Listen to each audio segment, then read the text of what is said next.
بسم اللہ الرحمن الرحیم۔ آج کا ہمارا ٹاپک چمکتا ہوا آفتاب۔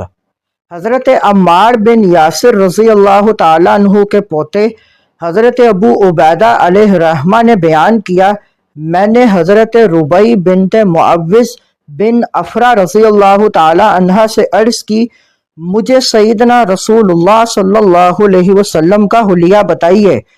آپ رضی اللہ تعالیٰ عنہ نے فرمایا، اگر تم حضور صلی اللہ علیہ وسلم کی زیارت کرتے تو چمکتا ہوا آفتاب دیکھتے۔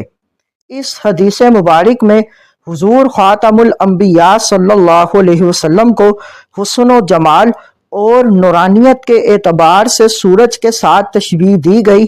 دیگر احادیث میں رخ نبوی کو چاند جیسا کہا گیا۔ ایسی تشبیہات سمجھانے کے لیے ہوتی ہیں، ورنہ آقا کریم صلی اللہ علیہ وسلم اپنی ذات اور صفات کے اعتبار سے بے مثل اور بے مثال ہیں۔ یہ بھی معلوم ہوا کہ تابعین صحابہ کرام سے، ایسے ہی صحابہ کرام اکابر صحابہ کرام رضی اللہ تعالی عنہم سے حضور رحمت عالم صلی اللہ علیہ وسلم کی نعت اور حلیہ اور اوصاف فرمائش کر کے بڑے ادب اور احترام سے سنا کرتے تھے۔ مزید معلومات کے لیے ہمارے چینل کو لائک اینڈ سبسکرائب کریں۔